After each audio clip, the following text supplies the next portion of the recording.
नमस्कार. शिवजयंतीच्या आपल्या सर्वांना शुभेच्छा. कार्यक्रमासाठी उपस्थित कार्यक्रमाचे प्रमुख वक्ते माननीय ॲडव्होकेट शिवाजी देसाई सर, प्रबोधन शिक्षण संस्थेचे अध्यक्ष श्री संजय वालावलकर सर, प्राध्यापक Shri Rahul Gawas sir, उपप्राचार्य doctor Anil ढोसरे sir, वाणिज्य शाखेच्या इंचार्ज डॉक्टर उज्ज्वला अर्जुनकर मॅडम, कार्यक्रमाचे समन्वयक केदारनाथ तडकोडकर, या सर्वांचे आजच्या या कार्यक्रमासाठी स्वागत. न काळ वेळ लागी त्यांना शत्रू धारातीर्थी पाडाया, गाता शिव शौर्याची गाथा लागे इतिहास घडाया. शिवनेरी किल्ल्यावर 19 फेब्रुवारी 1630 रोजी एक तेजस्वी सूर्य जन्माला आला. तोफांचा कडकडाट झाला, सनई चौघडे वाजले, साऱ्या आसमंतात आनंदाची उधळण झाली. शहाजीराजे भोसले व जिजाऊला हर्ष झाला, त्यांच्या पोटी शिवबाचा जन्म झाला. छत्रपती शिवराय म्हणजे राजासारखे मन असलेले रयतेच्या मनासारखे राजे होय. शिवराय म्हणजे सळसळत्या रक्तात वाहणारा अखंड शौर्याचा स्रोत. शिवबा रयतेचे राजा, जाणता राजा, हे शब्द आज 350 वर्षानंतरही कानी पडताच पूर अभिमानाने फुलून येतो व देही स्फुरण चढल्याशिवाय राहत नाही.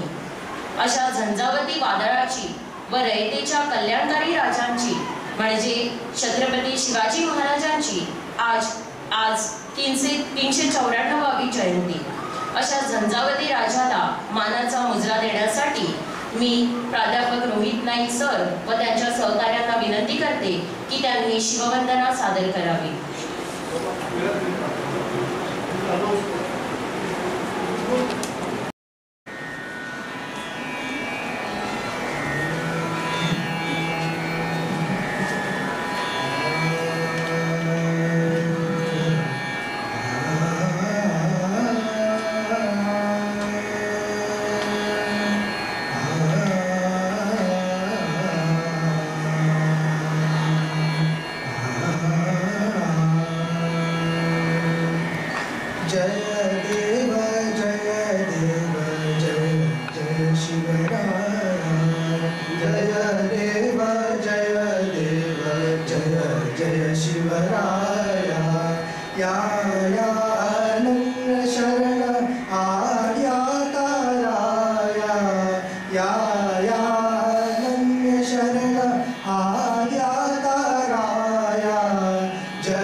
तुझा विना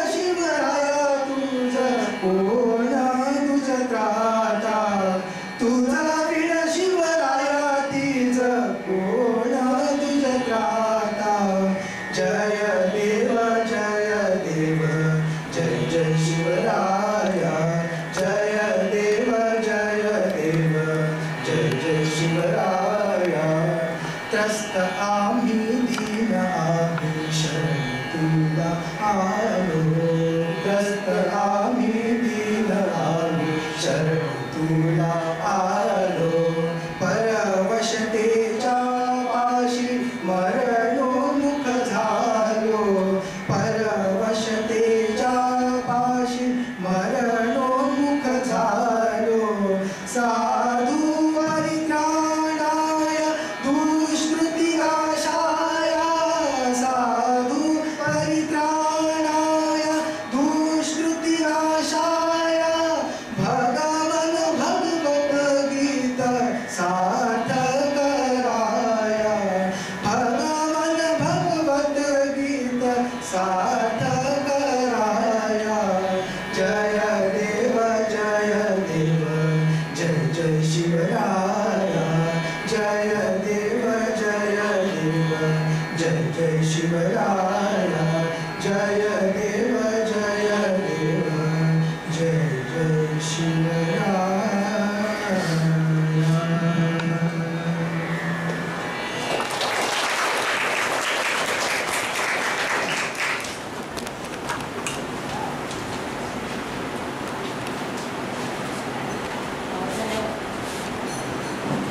धन्यवाद सर.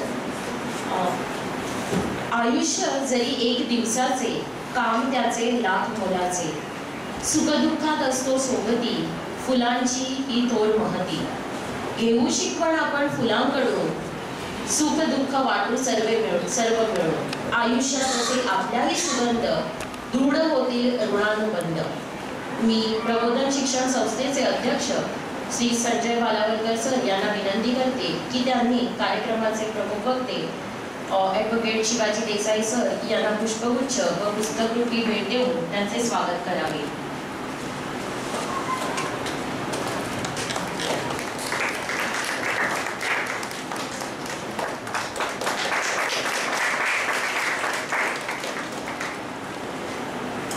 तसेच सरांना विनंती आहे की त्यांनी प्राध्यापक श्री राहुल गावस सर यांनाही पुष्पगुच्छ देऊन त्यांचेही स्वागत करावे.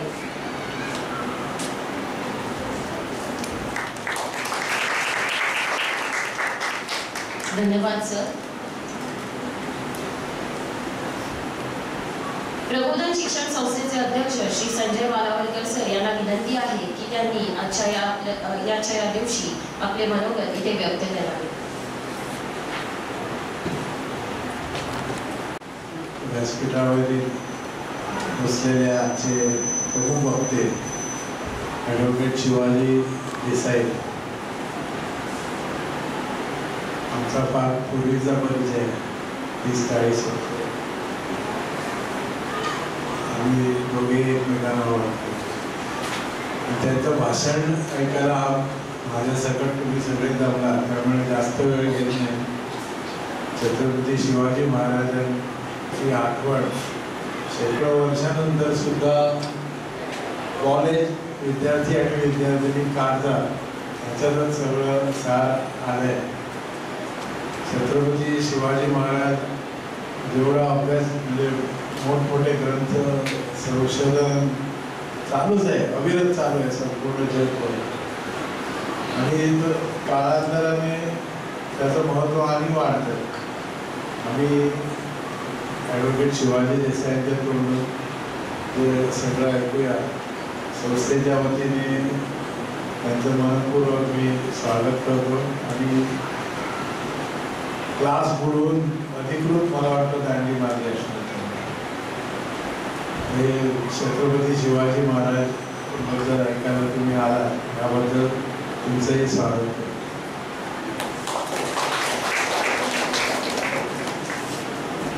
धन्यवाद सर. एक शूरवीर योद्धा ज्याच्याकडे प्रशासकीय कुशलता, आधुनिक लष्करी डावपेचांमध्ये पारंगतपणा आणि दूरदृष्टी होती, असे शिवाजी महाराज एक महान योद्धा तसेच एक जाणता राजा होते आणि प्रचंड मोठे सामर्थ्यशाली असं मराठा साम्राज्य उभारू शकले. शिवाजींच्या प्रशासन आणि संरक्षण या संदर्भात Shivaji Maharaj and special construct in administration and defence या विषयावर प्राध्यापक श्री राहुल गावस सर आज आपल्याला मार्गदर्शन करणार आहेत. त्या सरांचा परिचय थोडक्यात करून देते. सरकारी महाविद्यालय साखळी गोवा येथून भूगोल व कोकणी विषय घेऊन त्यांनी BA ची पदवी घेतलेली आहे. मुंबई विद्यापीठातून भूगोल विषयात MA केलेला आहे. नेट आणि सेट अशा दोन्ही परीक्षा ते उत्तीर्ण झालेले आहेत आणि 2 वेळा नेटची परीक्षा उत्तीर्ण झालेल्या आहेत. तसेच GVMS मधून त्यांनी BEd ची पदवी संपादित केलेली आहे. 2007 ते 10 पर्यंत शिक्षण सेवा अधिकारी म्हणून मालदीव प्रजासत्ताक सरकारसाठी त्यांनी काम केलेलं आहे. तसेच भूगोलाचे सहाय्यक प्राध्यापक म्हणून त्यांनी सरकारी महाविद्यालय साखळी, श्री दोरा काकुलो महाविद्यालय म्हापसा, नारायण झाटे महाविद्यालय डिचोली व सध्या आपल्याच महाविद्यालयात भूगोल विभागात सहाय्यक प्राध्यापक म्हणून कार्यरत आहेत. भारत आणि परदेशात नवीन ठिकाणांना भेट देणे, क्रिकेट खेळणे, बहुभाषिक संगीत ऐकणे असे काही छंद ते जोपासतात. सरांना विनंती आहे की त्यांनी आपल्या विषयाला सुरुवात करावी व विद्यार्थ्यांना मार्गदर्शन करावे. मान्यवरांना उपस्थित आहे त्यांनी मंचावर समोर जावे.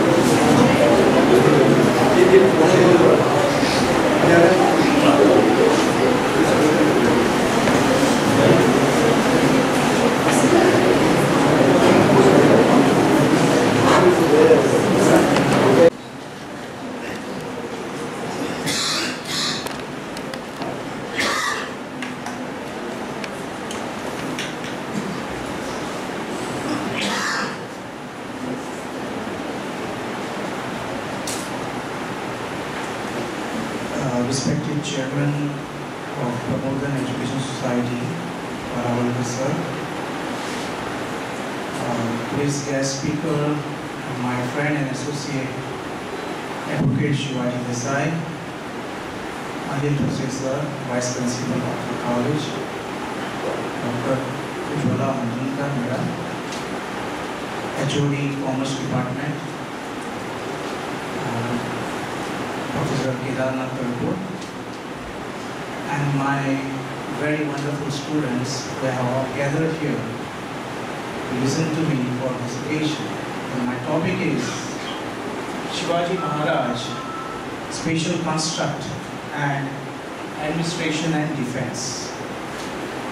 Now the term what I use, spatial construct, is about what was the understanding of Shivaji Maharaj of his environment, and thereby he was able to have very effective administration, as well as he was also one of the superiors in defense. Now to begin, I just quote very famous statement from Herodotus. You would be knowing about him. Herodotus, regarded as father of history, what he had to say: history must be treated geographically and geography must be treated historically. What it means that time and space has a relationship. I will not strictly get into the aspect of history. For me, time, that is temporal aspect, is very important. So how the time or the history, what we say, has actually helped Shivaji Maharaj to become so successful. Now, I will not take much time and I will focus directly first upon spatial construct in his administration. To achieve this, what he has done was, first, he actually studied his environment and tried to incorporate and get the people from his surrounding, because local people are the best indicator of the environment, because they know each and every part of their environment. So that was one of those very strong points that he has actually realized while working in his environment, that is his kingdom. One more thing was, while he was on a tour of his kingdom, because this type of tours, most of the kings were successful kings, they used to have, and such type of thing or a mention of this you also must have witnessed in one of the movies, that is Bahubali. While he was on tour, he tried to analyze the condition. So likewise, one Shivaji Maharaj happened to be in his kingdom for a tour, and he disguised himself and being a very commoner, a common person. So while he was taking a round in that environment, he happened to have food at one of the houses, whereby he was just inquiring about how is the administration of Shivaji, because he was asking that. And the lady who was sitting there, actually she said administration of Shivaji Maharaj is very wonderful, but there are certain lacunas. Now what was that lacunas? That he generally tried to have a very strong army base, or what we call defense, within his kingdom. But sometimes he lacks in fortification. Now what is that fortification? Construction of forts in and around, so that if there is an attack from outside, there will be lesser chance. So that might be one of the, this is what I have read somewhere. This is one of the things Shivaji Maharaj just tried and understood while he was on tour. And that might be the first step that he has taken to construct different forts. Now some of the forts you will be able to see here.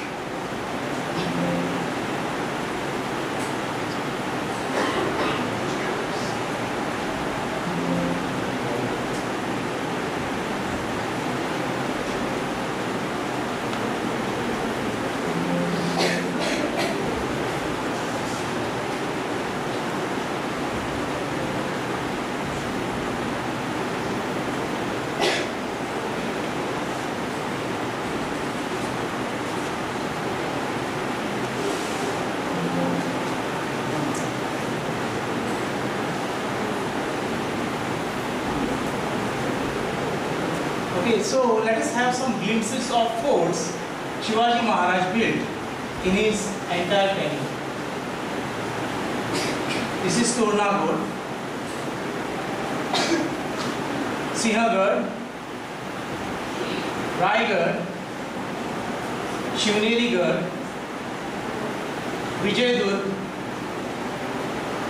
Sindhudurg,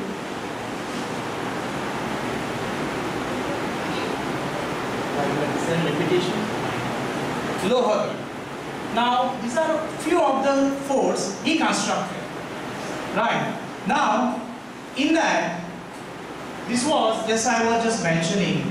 So this may be one of the ideas that he imbibed and he got from while touring. So there are various accounts of this. This is what I was just reading and I found that context. Now, as I previously mentioned, he tried to incorporate the local people from his environment. Now that is also something very, very important, as I just mentioned, because local people are the best indicator of their environment. And it is from that context itself he was able to even go for his defense. Now I will bring you to the context of special construct in defense. Now, when we speak about Shivaji Maharaj, the very popular defense tactic is Ganimi Kawa, or what we call guerrilla warfare. Now the term Ganim has come from Arabic language. What it means is a war, or war tactics. Then guerrilla warfare is a French terminology. It means to plunder something. But the real meaning of guerrilla warfare or Ganimi Kawa, what I believe, was understood mostly by Shivaji Maharaj. Now for him, Ganimi Kawa, or what we call guerrilla warfare, is sudden attack, surprise attack. from somewhere disappeared to nowhere. So that was, now to cite this example, while there was an attack from Aurangzeb and he was coming with his 3,000 armies and Shivaji was having just 200 armies, what we call Maule. Right? So at that time he has used his local topography and terrain of various areas in his kingdom. So while they were trying to attack Shivaji, all the Maurya groups, they are the local people, right? They got into the forest and they have hidden somewhere. So before they come into the context, they tried an attack from the hilly terrain areas for which Mughals did not have any understanding. So he was a best person that I felt that he was able to understand his local geography in such a good manner. Geography is not about knowing facts. It's not about what I say knowledge. It is understanding of earth. And understanding of earth, if you have, definitely it can have lot of impact even on war tactics. So students, as we all are waiting eagerly to listen Advocate Shivaji, right, who would be the right person now to guide on rest of his aspects of his life. My focus was only on the geographical understanding of administration and to some extent defense. Thank you all and all.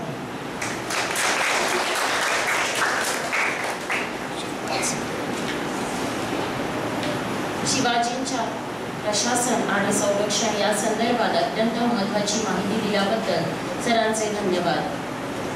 आजच्या कार्यक्रमाचे प्रमुख वक्ते advocate Shivaji Desai sir यांचा परिचय करून देण्यासाठी मी महाविद्यालयाचे उपप्राचार्य doctor Anil टोसे sir यांना विनंती करते.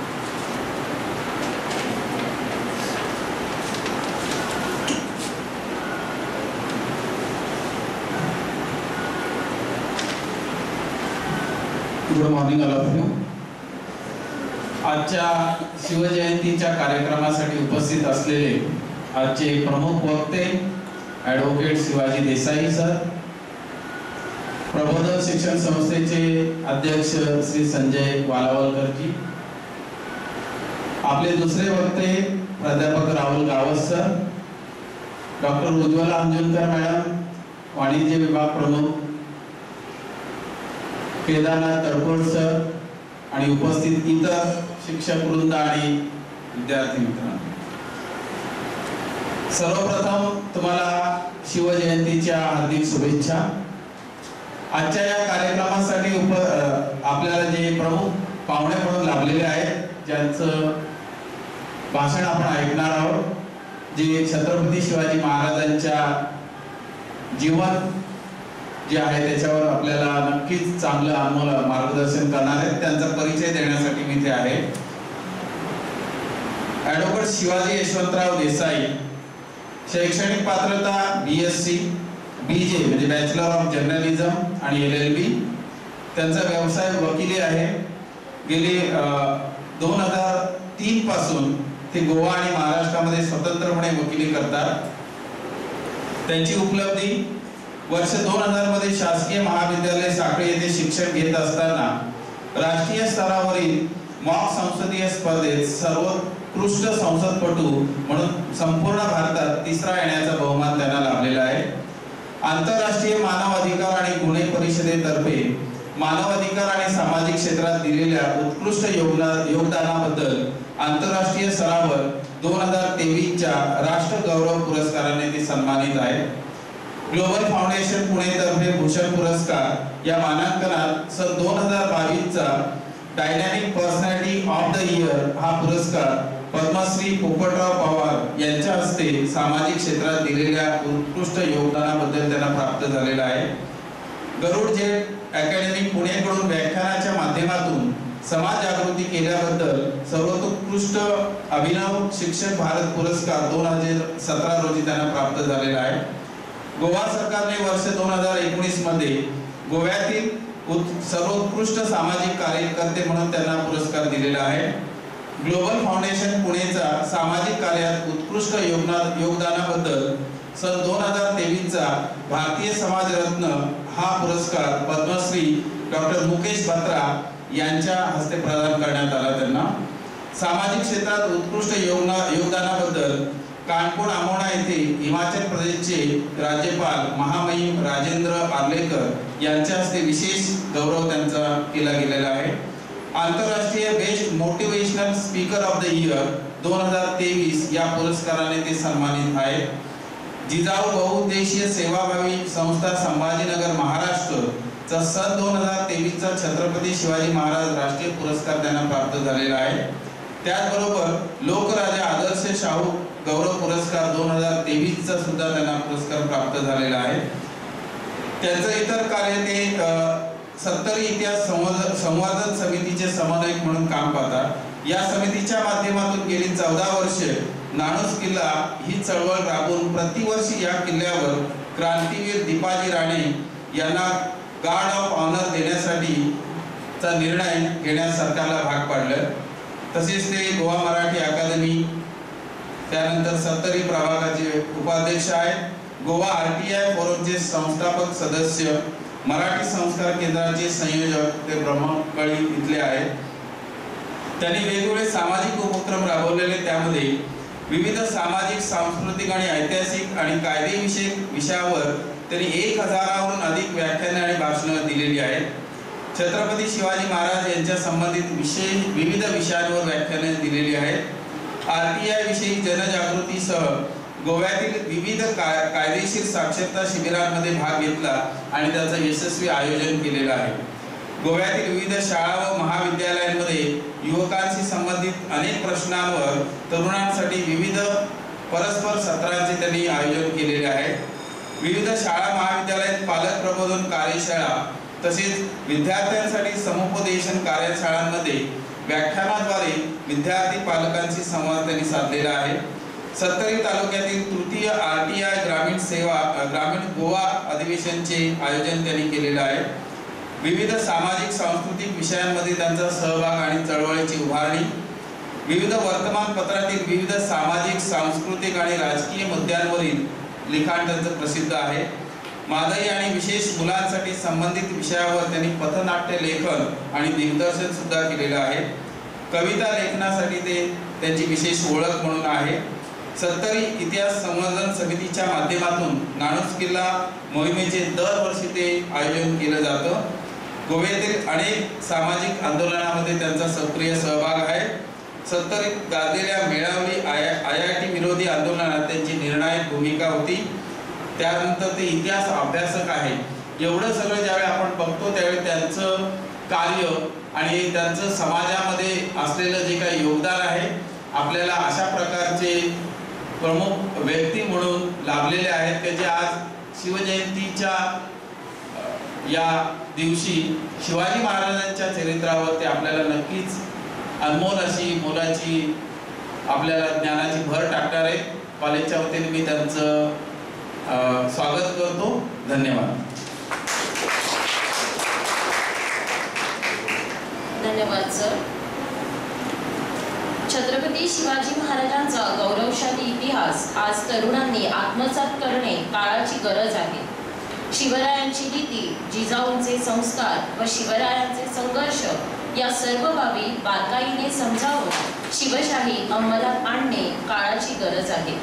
या संदर्भातून शिवराय आणि आजचा युवक या विषयावर ॲडव्होकेट शिवाजी देसाई सर आपले विचार व्यक्त करणार आहेत. अधिक वेळ न घेता सरांना विनंती आहे की त्यांनी उपस्थितांना मार्गदर्शन करावे.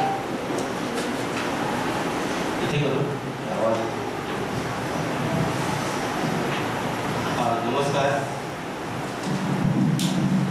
छत्रपती शिवराय, राजमाता जिजामाता,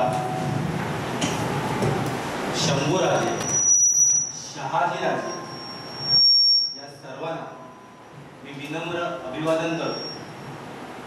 आजच्या कार्यक्रमाला उपस्थित आदरणीय श्री माधवकरजी, त्याच्यानंतर या शाळेचे उपप्राचार्य, बाकी सर्व शाळेचे शिक्षक, माझे परममित्र प्राध्यापक राहुलजी आणि उपस्थित सर्व विद्यार्थ्यांना,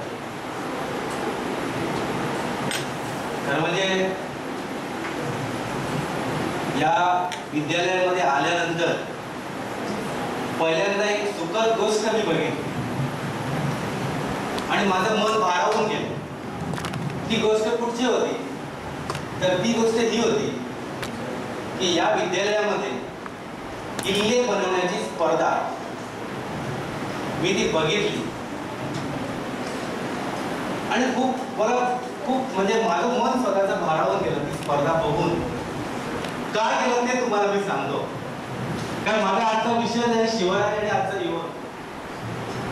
तिथे या विद्यालयाचे विद्यार्थी त्या ठिकाणी किल्ले बनवत होते. सुंदर पद्धतीने त्यांनी बनवलं. वास्तव हे आहे, आताच माझे परममित्र राहुलजी यांनी तुम्हाला किल्ल्याविषयी माहिती दिली. शिवरायांचे हे जे किल्ले आहेत, शिवरायांचे हे किल्ले म्हणजे पराक्रमाचं, सामर्थ्याचं एक प्रतीक. किल्ल्यावरती गेल्यावरच एक प्रकारची तुमच्या मनामध्ये चेतना निर्माण होते, एक प्रकारची तुमच्यामध्ये प्रेरणा निर्माण होते. अशा पद्धतीने शिवरायांनी किल्ले बनवले. वास्तव बघायला गेलं तर शिवरायांनी स्वतः 111 किल्ले बनवले. एकाही किल्ल्यावरती शिवरायांचं स्वतःचं नाव नाही. एकाही किल्ल्यावरती छत्रपती शिवरायांची पाटी नाही. लक्षात, हे मी सर्वप्रथम तुम्हाला का सांगतो, त्याचं कारण हे आहे की त्या कालखंडातली परिस्थिती आपण बघूया. शिवरायांनी ज्या कालखंडामध्ये स्वराज्य उभं केलं ती स्थिती परिस्थिती आपण बघूया. मग आपल्या लक्षात येईल की शिवरायांनी कशा प्रकारे दैदिप्यमान, कीर्तिवान आणि सामर्थ्यवान गोष्टी आपल्यासाठी निर्माण केल्या, आपल्यासाठी उभ्या केल्या. There is a saying in English, the future of a nation depends upon the thoughts in the minds of the teenagers.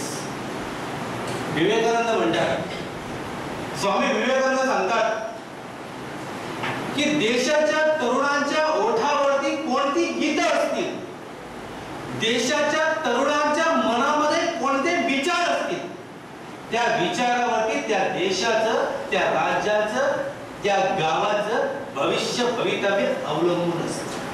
हे वास्तव आहे. खरं म्हणजे आपण बघायला त्याची उदाहरणं अनेक आहेत.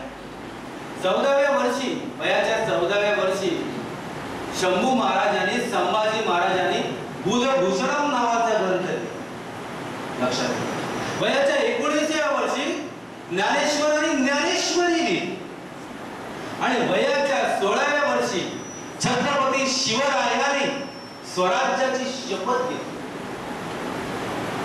याचा अर्थ आहे की जी टीन एज मधली मुलं जी आहेत किंवा ही जी युवा अवस्थेतली जी मुलं आहेत, त्या मुलांवरती जर आपण लहानपणापासून योग्य संस्कार केले, जर आपण लहानपणापासून त्या मुलांच्या विचारांना योग्य दिशा दिली, तर ती मुलं लहानपणापासून दैदिप्यमान कामगिरी करायला सुरुवात करतात. हे वास्तव जर आपण जाणून घेतलं, समजून घेतलं, मग आपल्या लक्षात येईल की आपल्याला शिवराय किती महत्वाचे आहे.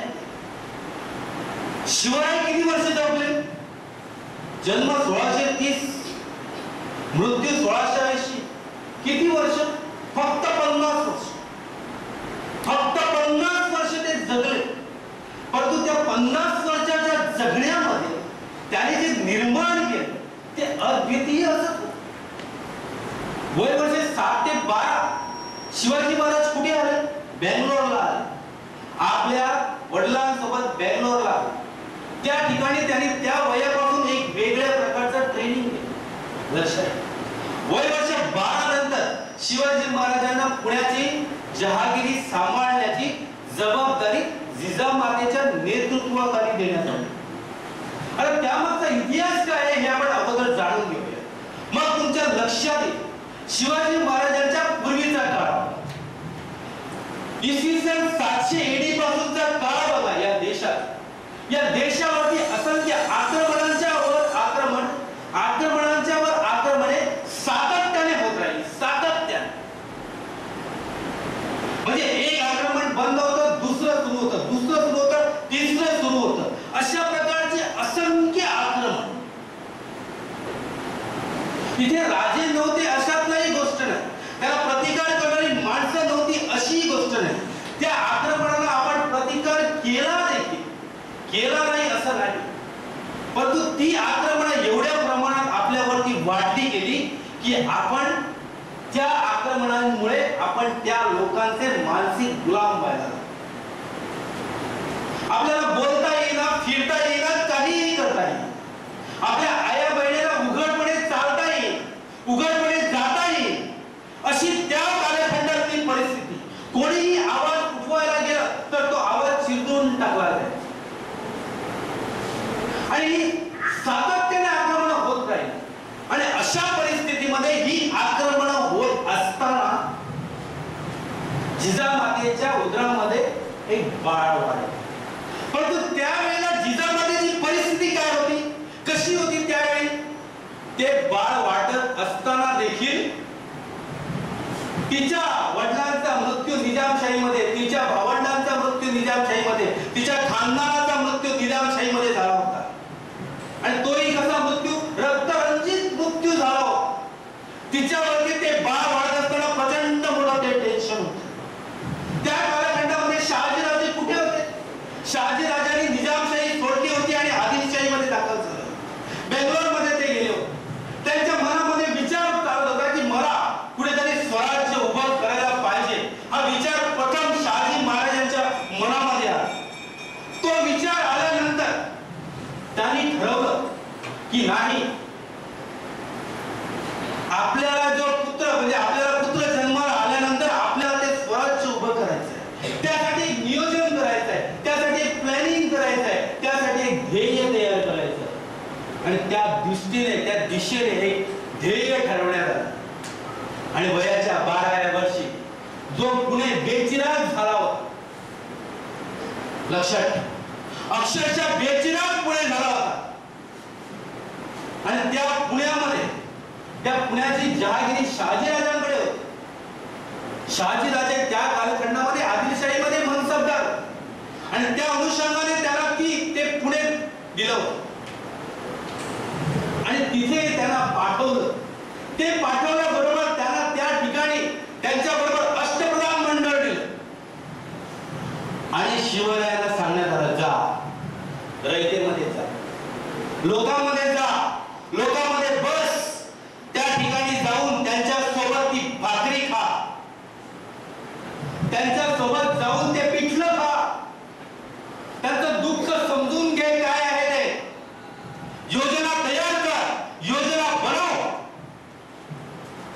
आणि उभा राहा. बोल शुभा, तुला उभं राहायचं आहे, तुला तुझ्या रयतेसाठी उभं राहायचं आहे, तुला तुझ्या लोकांसाठी उभं राहायचं आहे. तुझी लोक, तुझी रयत गांधेली पिंजलेली आहे, कुणी उभा राहत नाही. पण शिवबा, भलेही तुला मरण आलं तरी व्यक्तात, परंतु तू उभा झालाच पाहिजे. जिजामातेने शिवरायांना सांगितलं.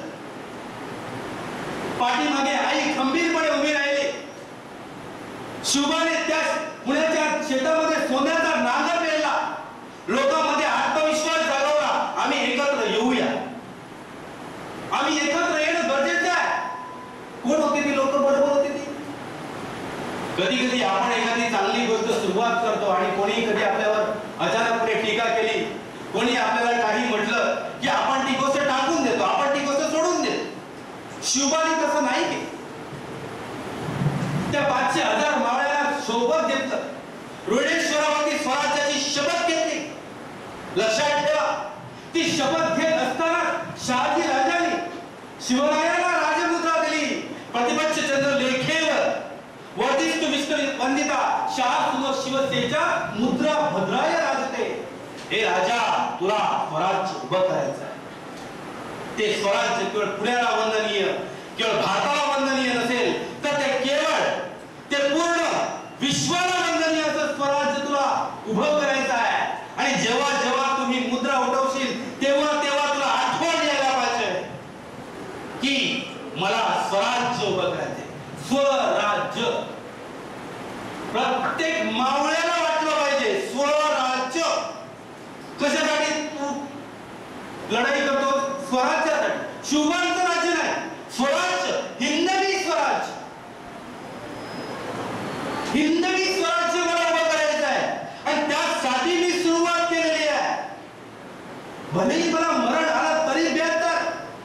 अरे आजूबाजूला किती मोठ्या बादशाह उभे आहेत. औरंगजेब त्या कालखंडातला, आशिया खंडातला ताकदवर बादशाह बाजूला उभा आहे. इकडे गोळबंदेला कुतुबशाह उभा आहे, निजामशाह उभा आहे, आदिलशाही उभी आहे, डच उभे आहे, इंग्रज, फ्रेंच, पोर्तुगीज आणि 16 वर्षाचं शेंगपूर, म्हणजे आपण म्हणेल 16 वर्षाचं शेंगपूर स्वराज्य उभं करण्याचा विचार करतोय. हा कधी आपण विचार केला का? तुम्ही आता या ठिकाणी राहुलजींनी सांगितलं logical thinking. We always required logical thinking. We always required logical brain. काय साधन सामग्री सुविधा त्या वेळेला शिवरायांकडे होती? कोणती होती? एकच होते. कोण होते? शहाजी महाराज होते. ते बेंगलोरला होते. शहाजी महाराज तिकडे मनसब्दारी करायचे. शिवरायांनी एका शब्दात जर शहाजी महाराजांना सांगितलं असतं की तुमचा काहीतरी वशिला लावा आणि मला कुठेतरी सरदार करा, बरोबर इझिली झाले असते ना ते. जर सांगितलं असतं की तुमचा वशिला लावा आणि मला सरदार करा, झाले असते ना. पुढे निजामशाहीमध्ये झाले असते किंवा आदिलशाहीमध्ये झाले असते. पण नाही, स्वराज्य उभं करायचंय. ती तुमची मनसब्दारी, सरदारकी सगळं काही गेलं झकमारीत. स्वराज्य अशासाठी उभं करायचं आहे की माझ्या गांजलेल्या, गोंधळलेल्या, संभ्रमित झालेल्या रयतेमध्ये एक स्वाभिमानाचं देश मला निर्माण करायचं आणि त्यासाठी मी पुढे येणार. मित्रांनो लक्षात ठेवा, जेव्हा जेव्हा तुम्ही पुढे चांगल्या गोष्टींसाठी येण्याचा प्रयत्न करता तेव्हा तेव्हा तुम्हाला विरोध होतो. पण आपण एक गोष्ट लक्षात ठेवली पाहिजे, ज्या त्यावेळी एखादा विरोध होत असतो त्यावेळी त्या विरोधामध्ये देखील एक सकारात्मक शक्ती, एक सकारात्मक प्रेरणा लपलेली असते. हे आपल्याला कदाचित ठाऊक नसतं. आपल्या जीवनामध्ये एखादा विरोध येतो, तो मुळातच माझ्यातलं तेज, माझ्यातली शक्ती दाखवण्यासाठी येतो. हे खरं म्हणजे वास्तव आहे. स्वामी विवेकानंद नेहमी म्हणतात, भित्रेपणामुळे माणसाच्या अंगात कणखरपणा येत नाही आणि अशा भित्र्या माणसाला समाज भीती दाखवतो. म्हणून निडर व्हा, सामर्थ्यवान व्हा. अरे माणसाचा जन्म तर एकदाच असतो. माणसाच्या जन्मामध्ये माणसाने कधीच, आम्ही जरी म्हटलं की आमच्या हिंदू धर्मानुसार 84 लक्ष योनी ओलांडल्यानंतर आम्हाला परत जन्म मिळतो, परंतु 84 लक्ष योनी ओलांडताना तुम्ही आम्ही कोणी एकानेही बघितलेलं नाहीये. हे वास्तव आहे. त्याचा अर्थ असाच आहे की माणसाचा जन्म हा फक्त आणि फक्त एकदाच आहे. मग तो एकदाच मिळाला जन्म शेळीसारखा आपण जगायचा की वाघासारखा जगायचा हे आपल्यावरती अवलंबून असतं. ते आपण ठरवायचं असतं. आपण नेहमी म्हणतो की मरावे परी कीर्ती रूपी उडावे. या जगामध्ये जर काही श्रेष्ठ असेल, या जगामध्ये जर काही सत्य असेल तर ते मरण आहे. उदाहरणार्थ आईच्या उदरात वाढणारं मूल जन्माला येणारच आहे असं मी छाती टोकपणे नाही सांगू शकत. पण आईच्या उदरात वाढत असलेलं मूल आज ना उद्या मरणारच आहे, हे सत्य आहे. मग मी मरत असताना देखील किंवा मी मेल्यानंतर जेवढ्या लोकांची माझी प्रेतयात्रा जाते, जेवढी लोक माझ्या प्रेतयात्रेला असतात, ती खरी म्हणजे माझ्या आयुष्यातली कमाई असते. म्हणून जीवनातलं सगळ्यात मोठं सत्य काय आहे तर ते मरण आहे. आणि मरण जर आपल्या जीवनातलं चांगलं व्हायचं असेल, आपलं मरण जर तेजासारखं व्हायचं असेल, आपलं मरण जर सामर्थ्यवान व्हायचं असेल तर छत्रपती शिवरायांसारखं आपल्याला जगता आलं पाहिजे. हे खुद्द छत्रपती शिवरायांनी आम्हाला शिकवलं. युवक कोणाला म्हटलं तर जो स्वतः जागा असतो आणि दुसऱ्याला जागवतो तो युवक. या देशामध्ये 65% जनता किंवा 65% लोकसंख्या ही युवकांची आहे. या देशातल्या युवकांमध्ये प्रचंड शक्ती आहे. पण दुर्दैव हे आहे की हे या देशातले अनेक युवक आपलं ज्ञान विदेशांना देण्यासाठी विदेशी देशामध्ये प्रचंड पैसा मिळतो, तिथे प्रचंड काही गोष्टी मिळतात म्हणून आपलं ज्ञान त्या लोकांना देण्यासाठी जात आहेत. हे आपलं दुर्दैव आहे. माझ्या देशामध्ये वास्तविक सगळं काही आहे, सर्व गोष्टी या देशामध्ये आहेत. पण दुर्दैवही असं वाटतं कधी कधी की मी माझ्या देशाला माझ्या राष्ट्राला जाणलेलं नाहीये. शिवरायांनी हे शिकवलं. शिवरायांनी काय शिकवलं? या देशामध्ये जे मुघल आलेले आहेत, बाहेरून तुर्क आलेले आहेत, ते बाहेरचे आहेत, या देशातले नाहीये. त्यांना या देशावरती राज्य करण्याचा अधिकार नाहीये. त्यावेळी या भारत देशाचा बादशाह औरंगजेब होता. भारत देशाचा बादशाह औरंगजेब असल्या कारणाने आंतरराष्ट्रीय जे काही वाटाघाटी व्हायच्या त्या थ्रू औरंगजेब व्हायच्या. आंतरराष्ट्रीय त्यावेळी देखील आंतरराष्ट्रीय काही गोष्टी व्हायच्या, आंतरराष्ट्रीय व्यापार व्हायचे, बऱ्याचशा गोष्टी व्हायच्या. आंतरराष्ट्रीय स्तरावर समजा एखाद्या राजाचा शिक्का पाहिजे तर तो त्या औरंगजेबाकडून दिला जायचा. पण तो कोण होता? तो परकीय होता. त्याचा या देशाच्या मातीशी काहीही देणं घेणं नव्हतं. पण माझ्या देशामध्ये राजे नव्हते का? माझ्या देशामध्ये पराक्रमी लोक नव्हते का? होते. नव्हते अशातली गोष्टच नाहीये. पण सगळे जे होते ते या औरंगजेबाची चाकरी करायचे. काही ठिकाणी प्रतिकार करण्याचा प्रयत्न देखील झालेला आहे, पण बऱ्याचशा ठिकाणी या औरंगजेबाची चाकरी व्हायची. मग माझ्या देशाची परिस्थिती काय व्हायची? माझ्या देशावर परकीयाचं आक्रमण तर आहे, पण परकीयाच्या विचाराने देखील माझा देश गुलाम बनलेला आहे. मग अशा परिस्थितीमध्ये मी काय करायचं? मी कसं उभं राहायचं? हे शिवरायांनी ठरवलं. शिवराय उभे टाकले, उभे राहिले. मी कधीच माझ्या व्याख्यानामध्ये सगळा इतिहास सांगतो. मी माझ्या व्याख्यानामध्ये नेहमी आजच्या पद्धतीने, आजच्या घडीने, आजच्या युवकांना, आजच्या लोकांना शिवराय कसे महत्वाचे आहेत हे नेहमी सांगण्याचा प्रयत्न करतो. कारण there is one saying in English, don't ask nation what nation can do for you, but ask yourself that what you can do for your nation. तुम्ही तुमच्या देशाला विचारू नका की हे देशा माझ्यासाठी हे कर, पण तुम्ही तुमच्या देशासाठी काय करता हे महत्वाचं आहे. शिवरायांनी हे शिकवलं.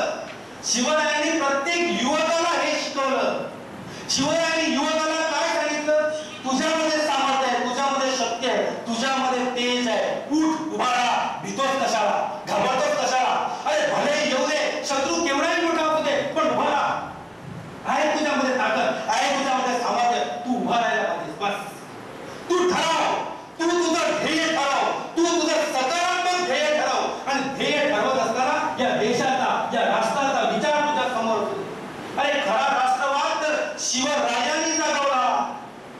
भारत देश, भा म्हणजे तेज, तेजाचा प्रकाश ज्या देशामध्ये सर्वप्रथम उगवतो तो देश म्हणजे भारत.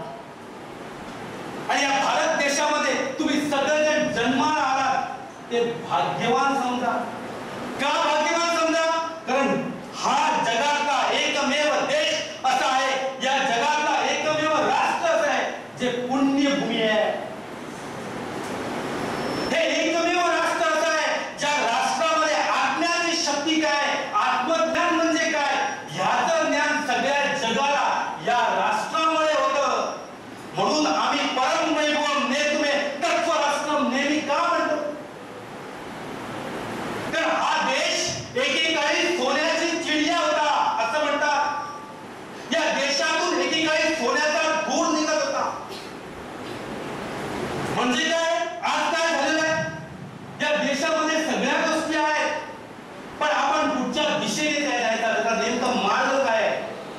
कधी कधी आपण विसरतो आणि मग आपल्या लक्षात येतं तुझं आहे तुझं पाशी परी तू जागा चुकलास. माझ्याकडे सगळं काही, माझ्याकडे सामर्थ्य आहे, तेज आहे, विचार आहे, पण मी जागा चुकले ना. तुम्ही विचार करा, शिवरायांनी स्वराज्य घडवत असताना किती किती आक्रमण आली, किती किती आक्रमण आली. विचार करा, 1659 साली अफजल खान स्वराज्यावरती चालून आला. शिवरायांचं वय किती असेल? 35 ते 30च्या दरम्यान. आता हा अफजल खान येतोय स्वराज्यावरती चालून.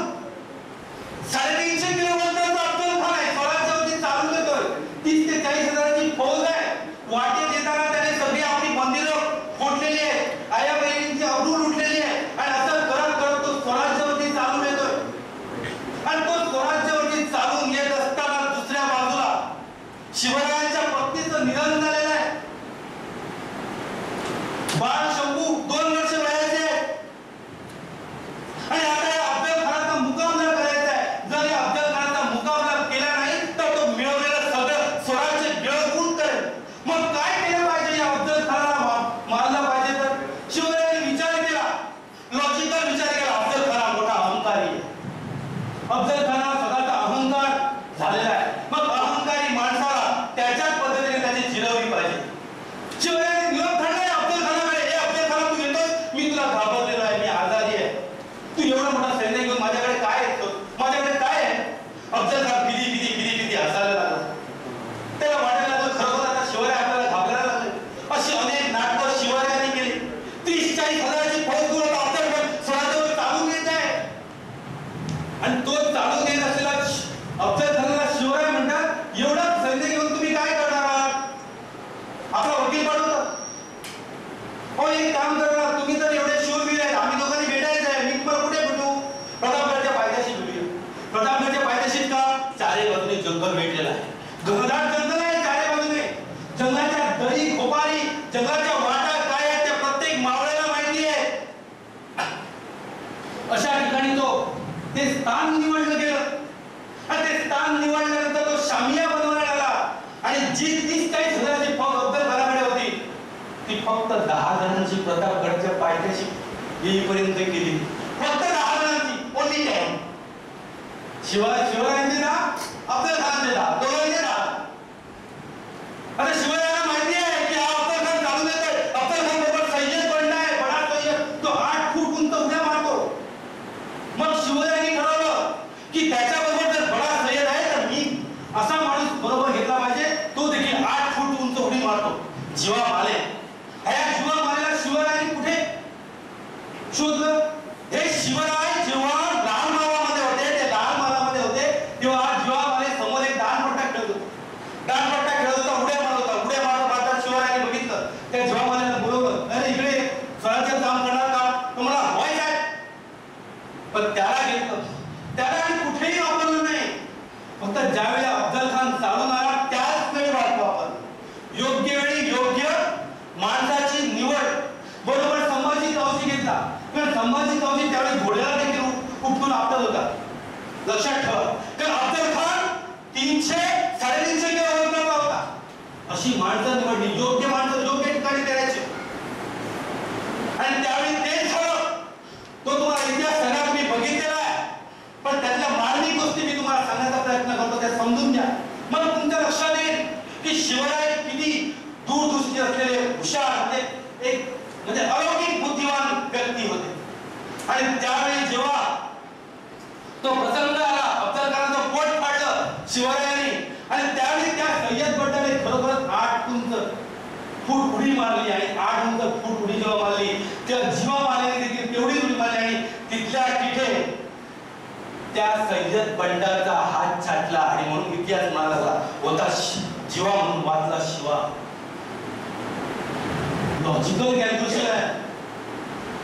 आग्र्याची भेट 1666 आग्र्याची भेट आठवा. आग्र्याच्या पहिल्यातून शिवाजी महाराज पळाले. जगामध्ये डंका वेगळा. अफजल खानाला जेव्हा शिवाजी महाराजांनी मारलं त्यावेळी शिवाजी या नावाची दहशत सगळीकडे पसरली.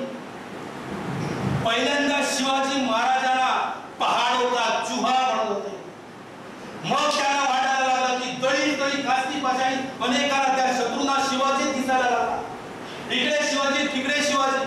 कदाचित अनेकांना वाटायला लागलं की या शिवाजीचे अनेक रूप आहेत. कोणी त्यावेळी म्हणायला लागलं की शिवाजी महाराज 8 फूट उंच उडी मारतात. ही त्यावेळी त्या कालखंडामध्ये शिवाजी राजांनी लावून दिलेली भूल होती. तुम्हाला वाटत असेल त्यावेळी असे शिवाजी महाराज काय करायचे समजा एखादं युद्ध जिंकलं तर गडावरती काय करायचं, गडावरती पांढरं निशाण फडकवायचं. युद्ध जिंकलं तर संकट आलं गडावरती काळा धूर बसवायचा, संकट आलं म्हणून सांगायला. त्यावेळेचे सिग्नल लक्षात घ्या. अनेक प्रकार आहेत, अनेक गोष्टी आहेत. जर तुम्हाला सांगितल्या तर तुमच्या अंगावरचा थरकाप उडेल.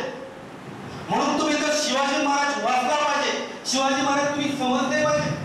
शिवाजी महाराज किती दूरदृष्टीचे होते त्याची एक गोष्ट सांगतो.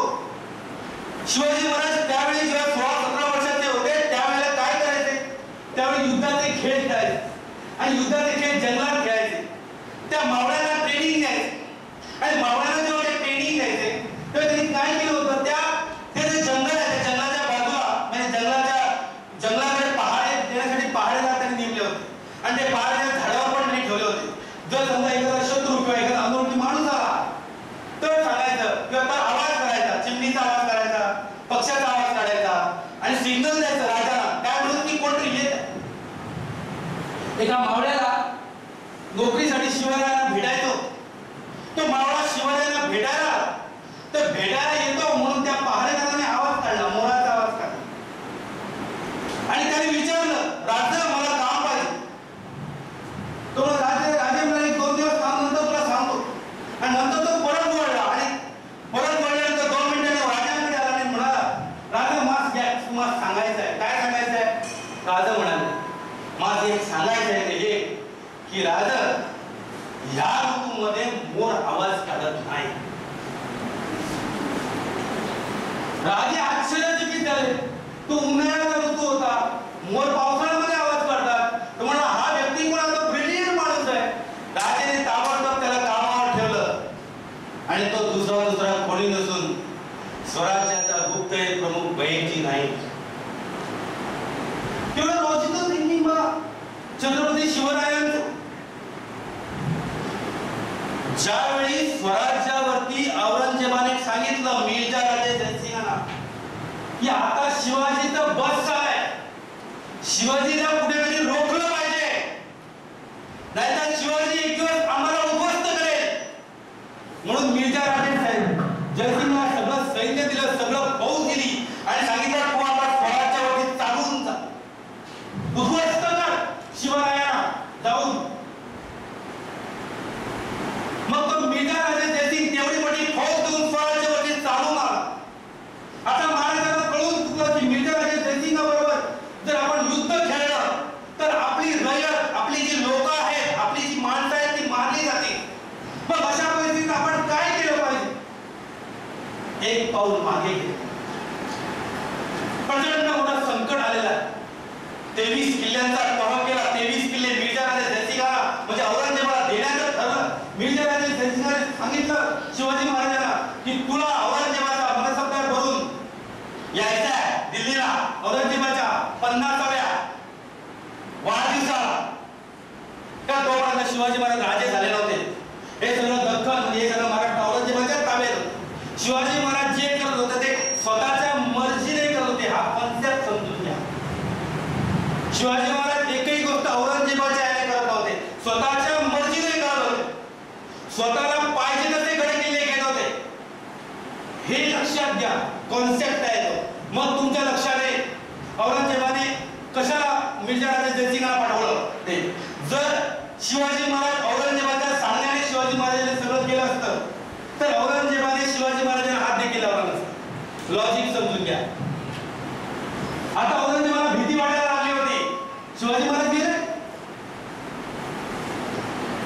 महाराष्ट्र ते आग्रा प्रवास किती दिवसांचा प्रवास? 24 दिवसांचा प्रवास, जवळपास 24 दिवसांचा प्रवास.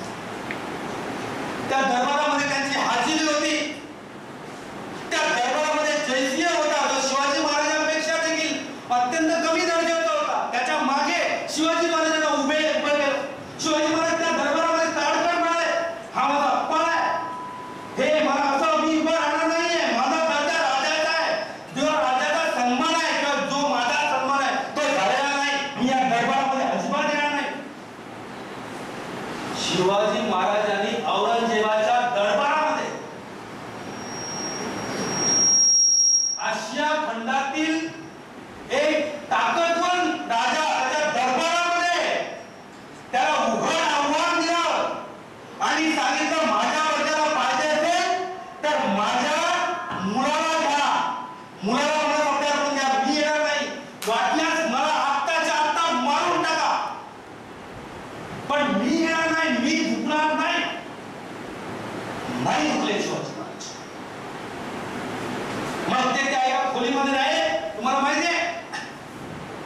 आणि नंतर त्यांचा जो पळण्याचा पराक्रम, ती हूल दिली की मी आता आजारी आहे, माझ्या आता होत नाहीये, मी आता काय करू, मला लोकांना दान द्यायचंय, मला अंतिम शेवट आलेला आहे. नाटक केली राजाने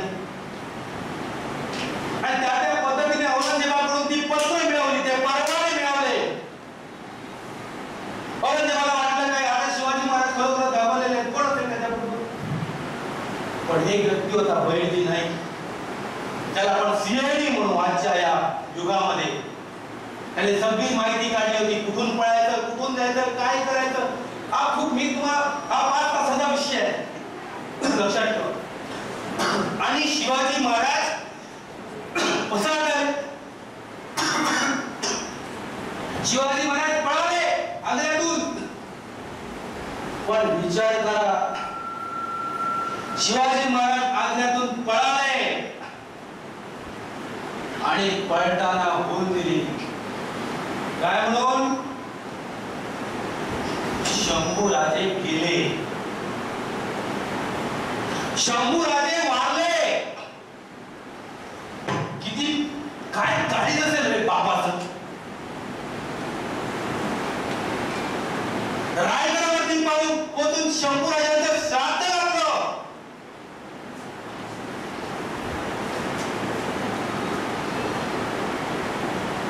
औरंगजेबाला देखील तेच वाटलं, शंभूराजे गेले असतील. शंभूराजांना सुरक्षित ठिकाणी मागावून लपून ठेवण्यात आलं. जिजामातेने विचारलं, राजा कुठे आहे शंभूराजा? राजा म्हणाला गेले.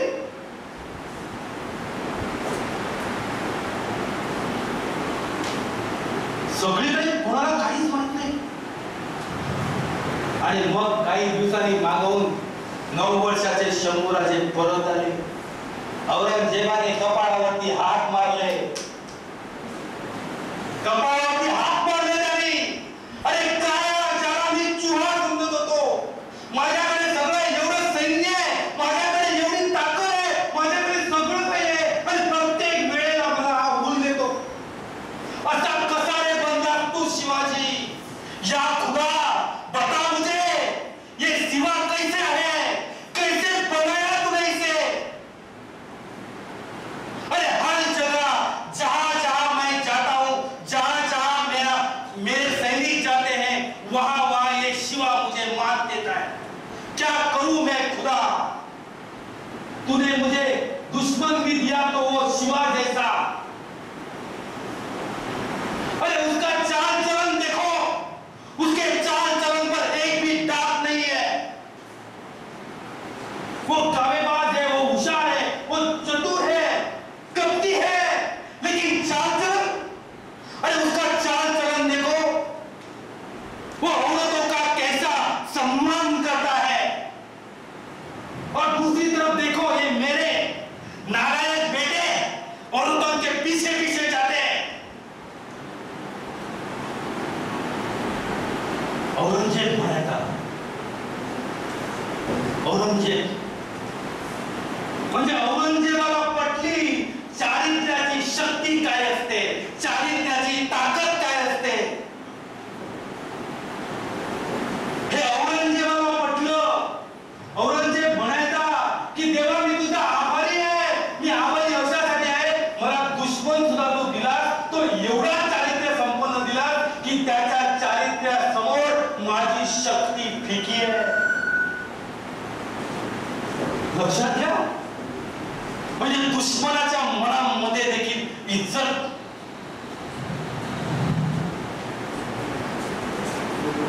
आपल्या निपाणी जवळचा एक किल्ला आहे, सावित्रीबाई देसाई त्या किल्ल्याची किल्लेदारी होती.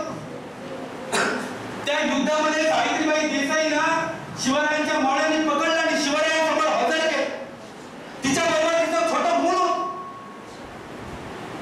कोणाला वाटलं होतं आता तिला पकडलंय, तिला कैद करायचं. त्या कोणाला वाटलं नाही की कोणीतरी तिचा उपभोग घेईल. शिवरायांनी तिची खडा नारळाने ओठी बनली आणि सांगितलं तिला, बहिणीला, की माझ्या त्या भाच्याला तू दूध पाज. आणि तिचा तो किल्ला तिला परत दिला. वयाच्या 15 वर्षी शिवरायांचा पहिला जीवन आहे. एका पुण्याच्या पाटलाने एका स्त्रीशी बदफैली केली.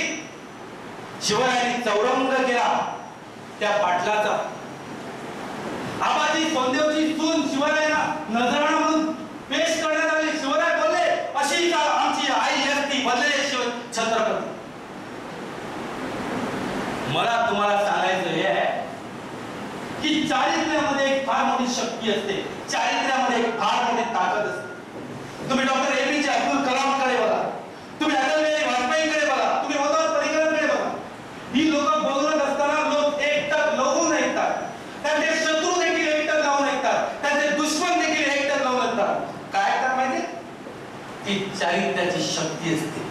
कारण त्यांच्यामध्ये चारित्र्यामुळे त्यांच्या आत्म्याची शक्ती प्रज्वलित झालेली असते आणि म्हणून लोक त्यांना एकटक लावून ऐकत असतात. मग त्या व्यक्तीने ओबड बोललं तरी देखील त्या व्यक्तीला ते ऐकत असतात.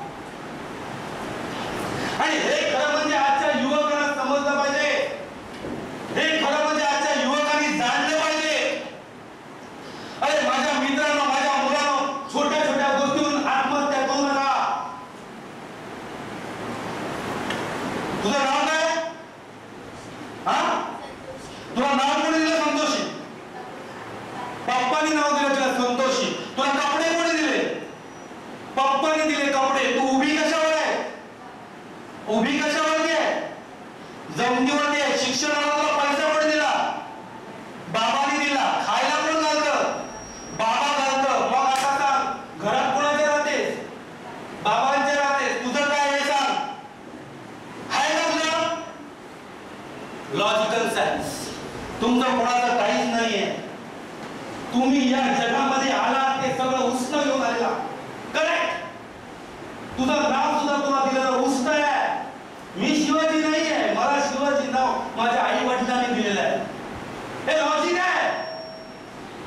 मग जर मी उष्ण घेऊन आलेला आहे ते मी मरताना परत देऊन जायला पाहिजे की नको?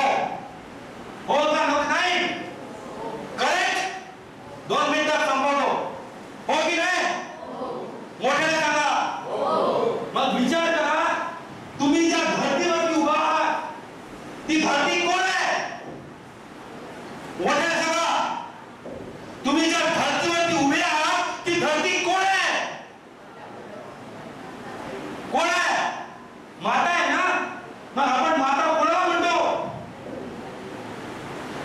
भारत हा एकमेव देश असा आहे जो आपल्या देशाला माता म्हणतो. नाही बरोबर की नाही? बरोबर की नाही? या जमिनीतून तुम्हाला अन्न मिळतं, आजूबाजूला तुम्हाला हवा मिळते. कोण देतं तुम्हाला? ही तुमची माता देते ना? तुम्हाला सगळी फुकट देते ना? बरोबर? तुम्हाला ही माता सगळं फुकट देते ना?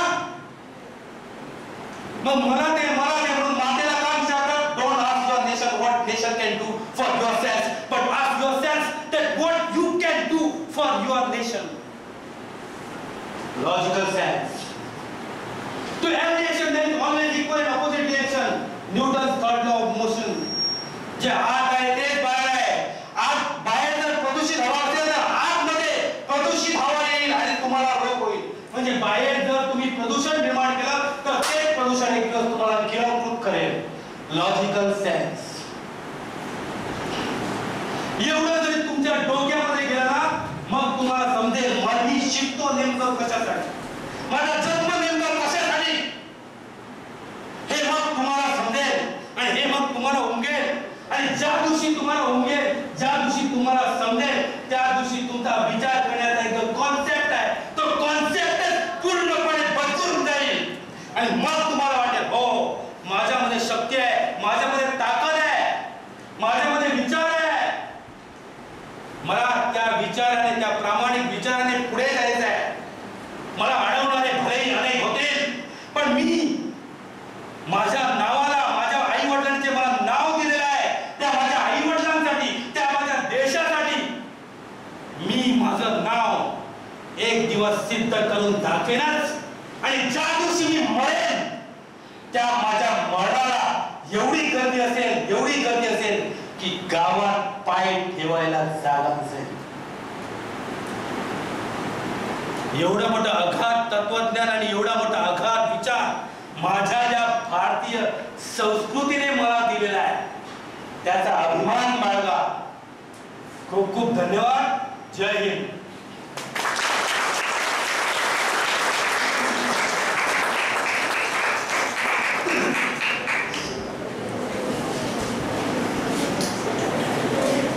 धन्यवाद सर.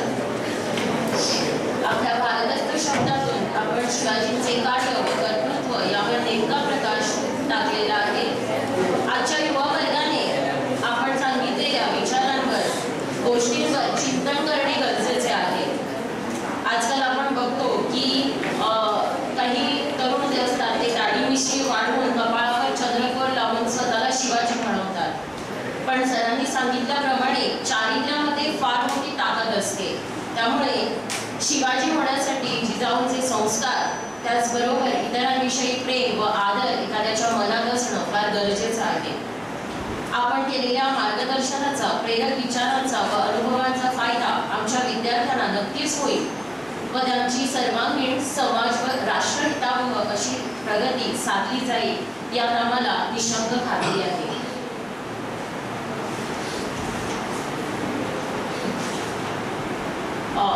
आपल्या महाविद्यालयाच्या वतीने शिवजयंतीच्या निमित्ताने विद्यार्थ्यांसाठी किल्ला बनवणे फोर्ट मेकिंग स्पर्धा घेण्यात आली होती. या स्पर्धेसाठी आपल्याला कलाकार शैलेश दाभोलकर तसेच साईराज ताई परीक्षक म्हणून लाभले होते.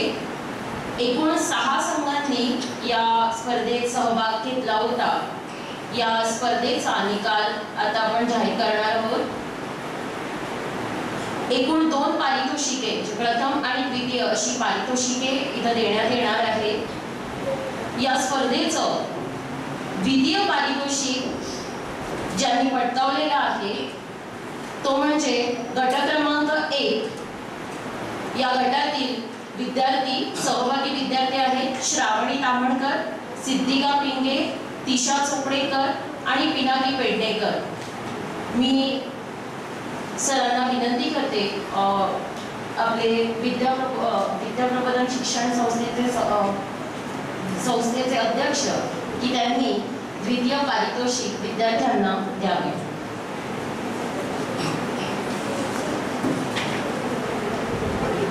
सर्वांनी टाळ्या वाजवून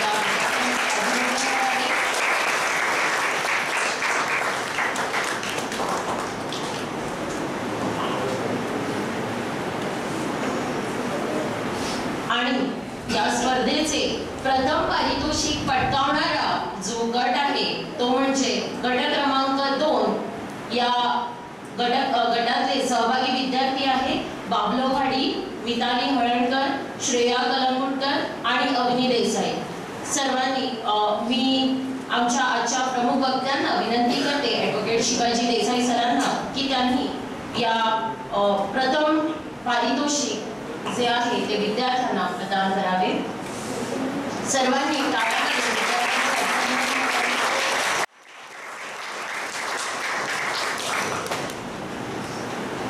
धन्यवाद सर. आता आपण कार्यक्रमाच्या शेवटच्या टप्प्यावर पोहोचलेलो आहोत. मी प्राध्यापक केदारनाथ तडकोर सरांना विनंती करते की त्यांनी आभार प्रदर्शन करावे. Thank you, Sneha. This is the very fag end of it, and I'm sure all of you are waiting for the event to get over. But this is an equally crucial activity, especially from my end, because without the support of all these people, it's not possible to have any kind of an event. So I'll start off with my gratitude to Advocate Shivaji Desai, who is our chief guest, our Chairman Shri Sanjay Vadawalkar sir as well, who's managed to come here for 2 hours, 2.5 hours actually. So that's quite an appreciable thing. I thank our principal, Dr. Bhushan Babu. He's not been able to come here because he's attending some other function. But he also gave the go-ahead and allowed this function to happen. So big thanks to them. I thank our Vice Principal, Dr. Anil Joseph, our Head of Commerce Department, Dr. Jola Junior, for their support. Dr. Joseph has always been there whenever I go to it with any kind of request. So it's more like I just have to tell him and it gets done. So big thank you again to him. I thank Shri Rahul Gawas, my friend and colleague from the Geography Department. This is the people on the days. Now, people of the days also have helped me a lot. So my thanks to Shri Shailesh Dabholkar and Shri Sairaj Tai. Both are artists and the friends of my friend over here, Kalidas Mamal. So I thank them for judging the competition. My team now, my colleagues and coordinators, co-coordinators of this event, Kalidas sir, Shweta ma'am is an assistant professor in economics at our college. Other members of the organizing team, including Shri Rohit Naik, who is the assistant professor in performing arts, Shri Vijay Kundekar, who is an officer in the department, in the office, Shri Suhas Manik, Akash Palkar, Prakash Gawas, Babu Yankar, Nitesh Parsekar, Vishwajit Mandrekar, and the entire office team also gets my vote of thanks. Special thanks to Shri Rudresh Mamal for arranging the excellent Murti of Shivaji Maharaj at the entrance, and Shri Balaji Naik for designing the background and the certificates, as also for all the IT support he has given us. And finally, a big round of thank you to you all for being here. Thank you so much.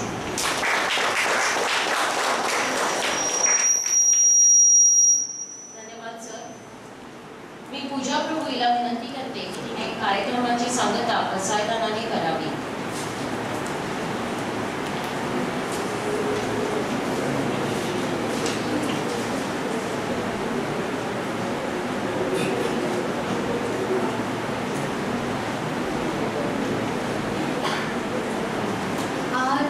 विश्वात्मके देवी येणे वाग्यज्ञे तोषावे तोषोनी मजल्यावे बसाय दानवे जे खळांची व्यंकटी सांडो तया सत्कर्मी रती वाढो भूता परस्परे पडो मैत्र जीवांचे दुरितांचे तिमिर जाओ विश्वस्वधर्म सूर्ये पाहो जो जे वांछिल तो ते लाहो प्राणी जात वर्षत सकळ मंगळी ईश्वर निष्ठांची मांदियाळी अनवरत भूमंडळी भेट तू भूता चला कल्पतरुचे आरव चेतना चिंतामणीचे गाव